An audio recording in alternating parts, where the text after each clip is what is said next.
Good morning, students.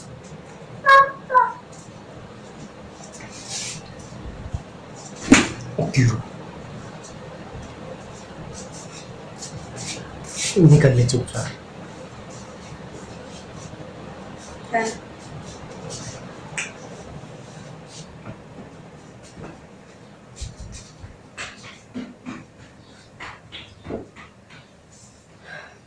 Good morning students. हम आज फिर से लेके आए हैं क्लास 12 का सॉल्यूशन चैप्टर। और सॉल्यूशन में जो आज हमारा जो टॉपिक स्टार्ट हो रहा है, देखिए वो बहुत ही इंपॉर्टेंट टॉपिक है और उस टॉपिक का नाम है कोलिगेटिव प्रॉपर्टीज। इस टॉपिक से हर बार आपका कोई ना कोई क्वेश्चन कंफर्म आता है, चाहे वो आपसे न्यूमेरिकल पूछ लिया जाए या आपसे कोई प्रॉपर्टीज के बारे में पूछ लिया जाए, उसका डेरिवेशन पूछ लिया जाए। तो चलिए स्टार्ट करते हैं। सबसे पहले आज जो हमारा टॉपिक है वो है कोलिगेटिव प्रॉपर्टीज। कोलिगेटिव प्रॉपर्टीज क्या होगा? Colligative properties are those properties which are depend on the number of particle of solute, not depend on the nature of the solute। यानी वो प्रॉपर्टी जो केवल किसके ऊपर डिपेंड करेगी कि हमने सोल्यूट के कितने पार्टिकल लिए हैं, वो सिर्फ इस चीज के ऊपर डिपेंड कर रही है। उससे कोई फर्क नहीं पड़ता कि आपने जो सोल्यूट लिया है वो कौन सा लिया है, आपने जो सोल्यूट लिया है वो कौन सा सोल्यूट लिया है, उस चीज के ऊपर कोई भी फर्क नहीं पड़ता। जैसे अगर एग्जांपल मैं लूं कि मान लो मेरे पास ये दो बीकर है और मैंने इसमें वाटर लिया हुआ है और वाटर सॉल्वेंट है भाई मेरे पास। एक में मैंने डिजोल्व कर दी शुगर और दूसरे में मैंने डिजोल्व किया सॉल्ट। दोनों अलग अलग है। अब जब इन दोनों का हम प्योर के बाद का जो वेपर प्रेशर लेंगे तो ऑब्वियसली आपको बताया था कि उसके वेपर प्रेशर में कमी आएगी। भाई ये चीज तो आपको पढ़ा चुकी हूं कि प्योर चीज का वेपर प्रेशर ज्यादा होता है मिक्सचर की बजाय, कि जब उसमें हम कोई और चीज ऐड कर देते हैं। यानी हम कहें कि प्योर सॉल्वेंट का वेपर प्रेशर, प्योर सॉल्वेंट है high vapour pressure than the solution, कि प्योर सॉल्वेंट का वेपर प्रेशर ज्यादा होता है सॉल्यूशन से। ये आप सब जानते हो। कितने वेपर प्रेशर में कितनी कमी आई थी? जितना हम सॉल्यूट के पार्टिकल क्या कर रहे थे उसके अंदर ऐड कर रहे थे, है ना, उतनी क्या हुई थी उसके वेपर प्रेशर में कमी आई थी। जैसे पहले वाटर का मान लो, एग्जांपल के लिए मान लो इसका था 100 डिग्री सेल्सियस। कितना था वेपर प्रेशर? 100 degree Celsius. और जैसे ही मैंने इसके अंदर शुगर डिजोल्व की, हमने यहाँ शुगर और सॉल्ट दोनों की जो कंसंट्रेशन है वो इक्वल ली हुई है। दोनों की अमाउंट कैसी है? इक्वल ली हुई है। जैसे ही मैंने शुगर मिलाई, इसका जो वेपर प्रेशर है वो क्या हो जाएगा? घट जाएगा। क्या हो जाएगा भाई? घट जाएगा। तो इसके वेपर प्रेशर में कमी आ जाएगी। तो हम देखेंगे कि दोनों के वेपर प्रेशर में इक्वल कमी आई है। अगर हमने शुगर और सॉल्ट, देखो है दोनों अलग अलग चीज, शुगर अलग चीज और सॉल्ट अलग चीज है, बट दोनों को अगर हम सेम अमाउंट में मिलाए, अलग अलग मतलब वाटर में, बट वाटर की कंसंट्रेशन भी सेम है, तो वेपर प्रेशर में सेम कमी आ रही है। क्यों? क्योंकि अभी आपको बताया है colligative properties are those which depend on the number of particle. केवल ये इसकी अमाउंट पर डिपेंड करती है, नेचर के ऊपर डिपेंड नहीं करती। कोई फर्क नहीं लिया पड़ता कि आपने सोल्यूट कौन सा लिया हुआ है, कि आपने शुगर ली है या आपने सॉल्ट ली है। ठीक है, तो चलिए अब करते हैं आगे। अब देखिए तो क्या लिखेंगे? Colligative properties are those, colligative properties are those which depend on number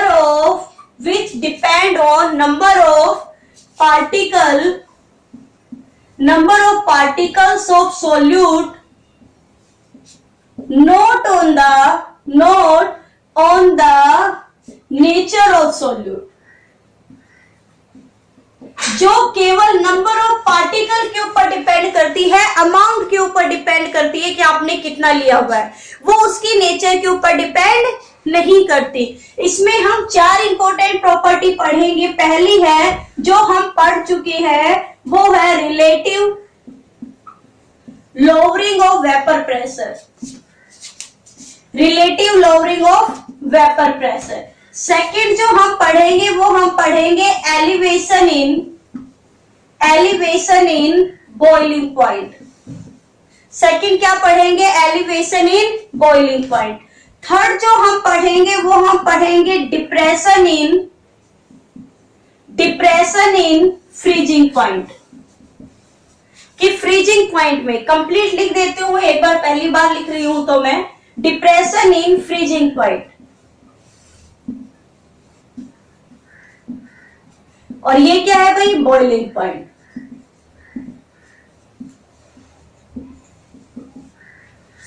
fourth जो है वो है osmotic pressure.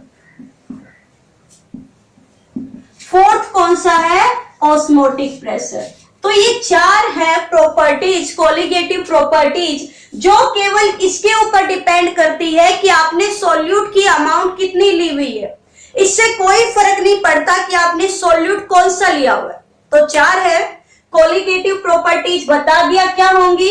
Are those which depend only on the number of solute, number of particle of the solute, not on the nature of the solute.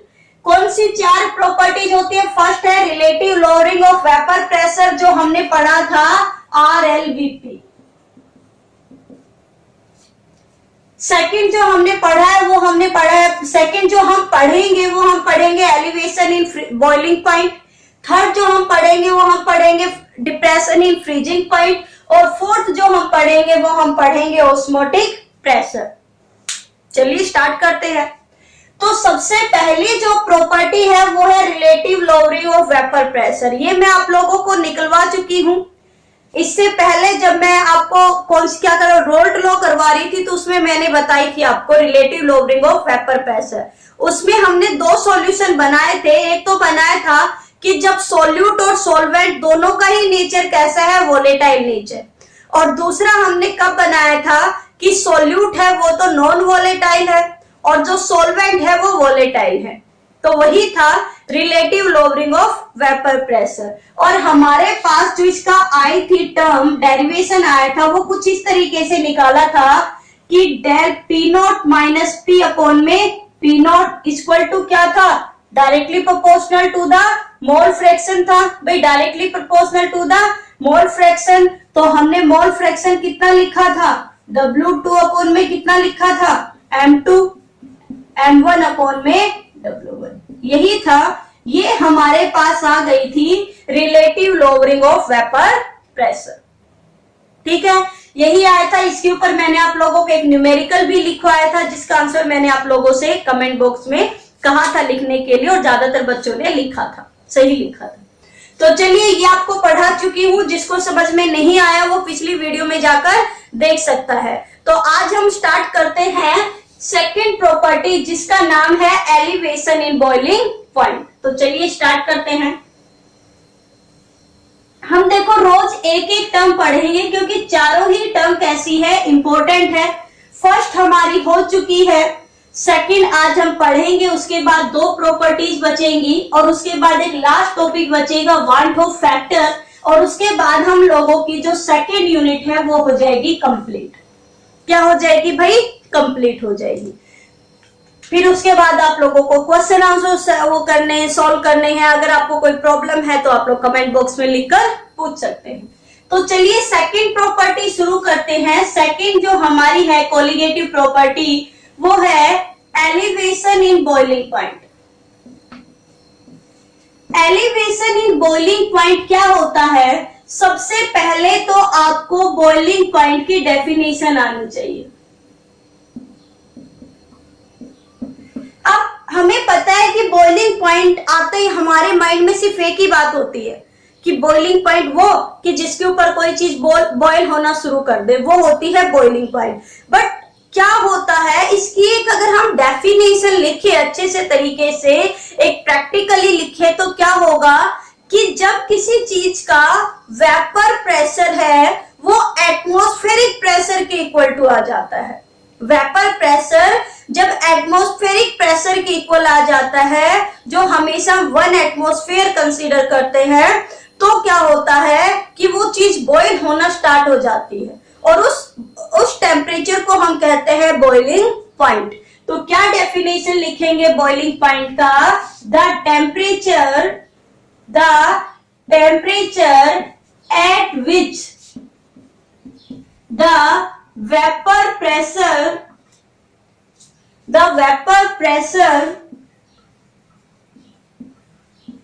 of a, कोई भी solution of ए किसका लिखो, कोई भी सब्सटेंस लिख देती हूँ भाई, किसी भी सब्सटेंस का हो सकता है। when a vapor pressure of a substance becomes equal to atmospheric pressure,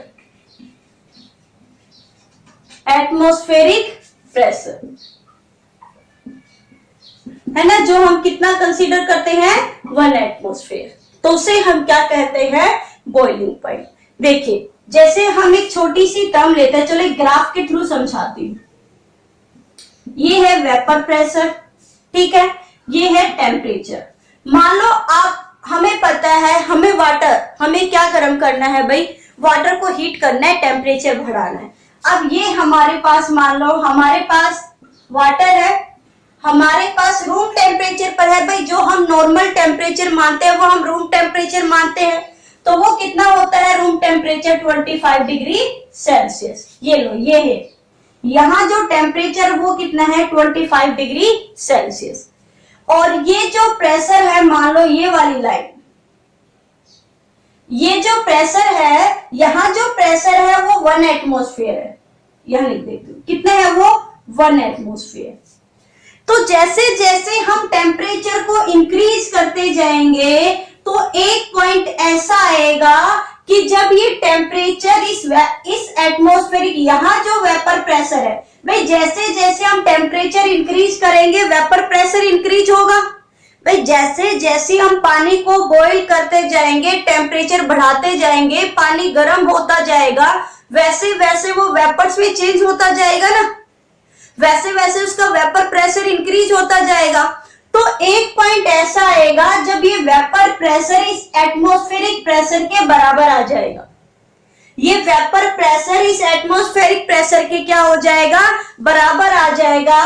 तो इसी पॉइंट का, जहां पर ये वेपर प्रेशर इस एटमॉस्फेरिक प्रेशर के बराबर आ गया, इसी को हम कहेंगे बॉइलिंग पॉइंट। इसी को हम क्या कहेंगे बॉइलिंग पॉइंट, है ना। टीबी नोट, टीबी नोट क्यों लिखा है? टीबी नोट का मतलब है vapour pressure of pure water. हम वाटर ले रहे हैं एज ए सोलवेंट,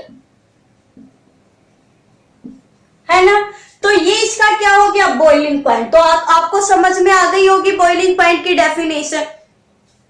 अब देखो, आप पूछोगे एलिवेशन क्या होता है, कि बॉइलिंग पॉइंट तो मैम समझ में आ गया कि जब वेपर प्रेशर है वो किसके इक्वल टू आ जाए, अगर एटमॉस्फेरिक प्रेशर के इक्वल टू आ जाए तो उसे हम क्या नाम देंगे बॉइलिंग पॉइंट। अब एलिवेशन क्या होता है? तो एलिवेशन का मतलब है इंक्रीज हो जाना, बढ़ जाना किसी चीज का। कैसे? अब तक हमारे पास था प्योर वाटर, अब हमने इसके अंदर ये देखो, ये हम अब तक हमने लिया हुआ था, यहाँ जो हमारे पास बर्तन है या मान लो हमारे पास बीकर है, उसमें हमने लिया हुआ है प्योर वाटर। प्योर वाटर है, इसको हम हीट करेंगे तो ये वेपर्स में चेंज होगा, और ये वेपर्स क्या डालेंगे इसके ऊपर, प्रेशर डालेंगे, है ना, जो हमने प्योर का माना है टेम्परेचर पर। अब क्या किया हमने, इसके अंदर एक सोल्यूट ऐड कर दिया, और सोल्यूट भी कैसा ऐड कर दिया, non volatile. Non volatile solute मतलब जो क्या नहीं हो रहा, क्या नहीं हो रहा भाई, जो जो वेपोराइज नहीं हो रहा। तो अब जैसे इसके अंदर सोल्यूट डालेंगे तो यहां पर देखो बीच में कुछ पार्टिकल किसके आ जाएंगे, भाई वो उस सोल्यूट के आ जाएंगे जो वेपर्स में फॉर्म में चेंज ही नहीं होगा, क्योंकि वो तो नॉन वॉलेटाइल है। तो बताओ वाटर का पहले से वेपर प्रेशर कम होगा या नहीं होगा? ऑब्वियसली कम हो जाएगा। तो अब देखो जैसे ही हमने सोल्यूट डाला तो अब हमें ज्यादा टेम्परेचर की जरूरत पड़ेगी,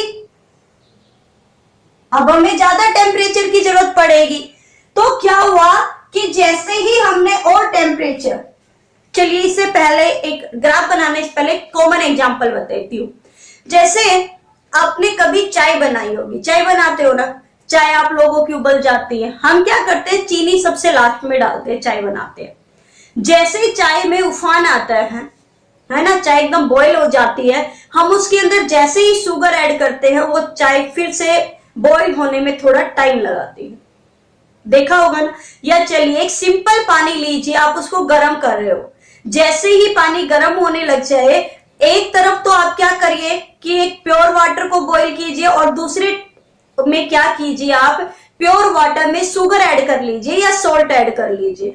तो आप देखोगे कि प्योर वाटर है वो जल्दी गर्म हो रहा है, जल्दी वेपर्स में चेंज हो रहा है, और जो आपने जो सॉल्यूशन लिया है ना शुगर और सोल्ट, या शुगर का सॉल्यूशन लिया है, चलो वाटर में आपने शुगर ऐड की है, वो बॉईल होने में थोड़ा टाइम लगाएगा।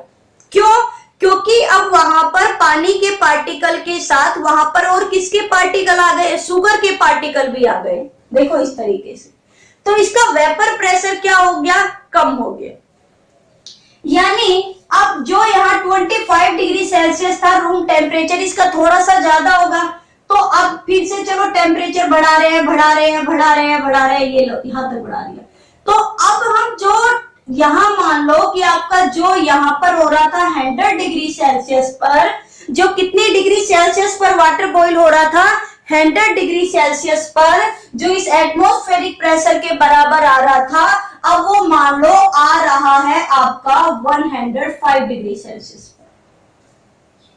भाई जो वेपर प्रेशर पहले 100 डिग्री सेल्सियस पर जब वो एटमॉस्फेरिक प्रेशर के इक्वल हो रहा था, अब जैसे ही हमने उसके अंदर सोल्यूट ऐड किया, वही वेपर प्रेशर अब 100 के बजाय 105 डिग्री सेल्सियस पर आ रहा है ना।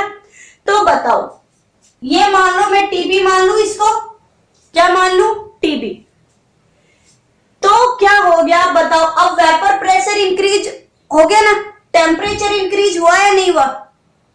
भाई वेपर प्रेशर कम हो गया, क्योंकि जैसे हमने सोल्यूट ऐड किया तो उसका वेपर प्रेशर क्या हो गया? कम हो गया। तो वेपर प्रेशर कम हो गया तो वो अब उसको ज्यादा टेम्परेचर चाहिए। तो यही जो हुआ, तो इसे ही हम कहते हैं, जो ये टेम्परेचर इंक्रीज करना पड़ रहा है ना हमें, इसे ही हम कहते हैं एलिवेशन। क्या कहते हैं? एलिवेशन। ठीक है, एलिवेशन क्या हो जाएगा? डिक्रीज ऑफ वेपर प्रेशर, क्योंकि वेपर प्रेशर तो डिक्रीज हो रहा है ना भाई, क्या लिखेंगे? Decrease of vapour pressure due to the addition of the solute, या due to the addition of number of particle of solute. जितने आप नंबर ऑफ पार्टिकल ऐड करोगे सोल्यूट के, उतना ही आपका वेपर प्रेशर क्या हो जाएगा? डिक्रीज हो जाएगा, या उतना ही आपको टेम्परेचर क्या करना पड़ेगा? बढ़ाना पड़ेगा। आ गया होगा आपको समझ में? तो चलिए, तो डेल टीबी कितना हो गया भाई आपका? डेल टीबी नोट क्या था? Vapour pressure of pure water, ये देखो। और जो टीबी है ये क्या हो गया? Vapour pressure of solution. ये क्या हो गया? Vapour pressure of solution. और जो ये आपका जो ये टेम्परेचर बढ़ा है ना, इसको हम लिख देते हैं डेल टीबी। डेल टीबी क्या हो गया? एलिवेशन इन बॉइलिंग पॉइंट, कि इतना ये टेम्परेचर क्या हो गया? चेंज हो गया। तो डेल टीबी इज क्या हो गया? एलिवेशन इन बॉइलिंग पॉइंट, है ना। कितना एलिवेशन हुआ? डेल टीबी इक्वल टू कितना हो जाएगा भाई? Del TB naught minus TB, sorry ये ज्यादा है तो इसको यहां लिख देते हैं टीबी माइनस टीबी नॉट, है ना। जैसे अगर इसमें मैं निकालूं कि कितना हो गया? 105 हो गया, बाद में पहले कितना था? 100, तो कितना एलिवेशन हुआ? 5 डिग्री सेल्सियस का, है ना। चलिए, इतना आप लोगों ने नोट कर लिया होगा, है ना। अब देखिए, अब हमें डायरेक्टली प्रोपोर्शनल, अब हमें पता है कि जितने ज्यादा हम नंबर ऑफ पार्टिकल ले रहे हैं उतना ही हमारा एलिवेशन हो रहा है। तो कोई ना कोई ऐसी टर्म के डायरेक्टली प्रोपोर्शनल किया जाए जो टेम्परेचर से कैसी है, इंडिपेंडेंट हो। क्योंकि अगर यहाँ पर हमने अमाउंट टेम्परेचर के अकॉर्डिंग ले ली तो जैसे हम टेम्परेचर कम या ज्यादा करेंगे तो उसकी डेंसिटी अमाउंट के ऊपर भी फर्क पड़ेगा। इसलिए हम क्या करते हैं, जो टर्म है वो डायरेक्टली प्रोपोर्शनल कर लेते हैं मोलालिटी के। क्यों? Because elevation in number of, क्या लिखे हम, elevation in boiling point is directly proportional to the concentration. कि जितनी ज्यादा हम किसी चीज की सोल्यूट की अमाउंट डिसॉल्व कर रहे हैं उसका उतना ही ज्यादा क्या हो रहा है, एलिवेशन हो रहा है। तो कंसंट्रेशन टर्म में हम ले लेते हैं, क्या ले ले, डायरेक्टली प्रोपोर्शनल मोलालिटी, क्योंकि टेम्परेचर के ऊपर डिपेंड नहीं करती मोलालिटी। अगर प्रोपोर्शनल को हटाएंगे तो कांस्टेंट लगेगा, ये हो गया केबी। इसको कांस्टेंट को हटाएंगे तो क्या हो गया, केबी। मोलालिटी को हम किससे लिखते हैं, एम से। ये आ गई हमारी टर्म। अब जैसे हमेशा, इतना आप लोगों ने नोट कर लिया होगा, समझ में भी आ गया होगा। अब देखिए, ग्राफ साफ कर दूं, इस डेरिवेशन को ओपन करके लिखते हैं। क्यों? क्योंकि जैसा मैंने आपको बताया है, क्या होगा भाई, यहाँ पे के भी क्या हो गया, कांस्टेंट ऑफ प्रोपोर्शनल, है ना। तो अब क्या होगा, जैसे मैंने आपको बताया कि आपको कभी भी न्यूमेरिकल में क्या गिवन नहीं होता, यस, मोलालिटी गिवन नहीं होती, नंबर ऑफ मोल्स गिवन नहीं होते, आपको मास गिवन होता है। तो चलिए टर्म लिखते हैं, del TB is that KBM, और मोलालिटी कितनी होती है भाई, yes, number of moles of solute upon में mass of solvent in KG, यही होती है। हाँ भाई, चलो तो लिख दो, del TB equal to KB. Number of mass, number of moles क्या होगा भाई, गिवन मास अपॉन में मोलर मास, है ना। गिवन मास अपॉन में मोलर मास, और मास ऑफ सॉल्वेंट हम ले लेते हैं W1 से, ठीक है। और अगर ये ग्राम में गिवन है तो इसको 1000 से क्या कर देते हैं, मल्टीप्लाई। ये आ गई आपको टर्म। अब याद रखना, आपको न्यूमेरिकल में हमेशा M2 पूछा जाता है, मोलर मास ऑफ सॉल्यूट पूछा जाता है कि आपने कौन सा सॉल्यूट लिया है, और सारी चीजें गिवन होती है। अब यहाँ पे देखो, मैं लिख देती हूँ, डेल टी भी बता दिया एलिवेशन, के भी कांस्टेंट हो गया, डब्ल्यू टी क्या है, गिवन मास ऑफ सॉल्यूट, जो चीज आप मिला रहे हो क्या है, given mass of solute. M2 क्या हो गया भाई, molar mass of solute, molar mass of solute. W1 क्या हो गया, गिवन मास ऑफ सॉल्वेंट,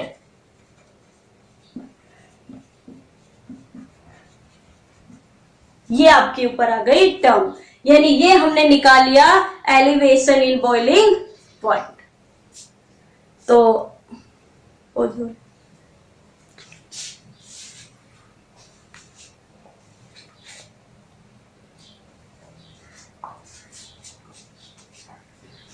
चलिए, तो आप लोग इसको सोल्व कर लोगे, अब लिख लोगे। अब चलिए इसके ऊपर एक न्यूमेरिकल सोल्व,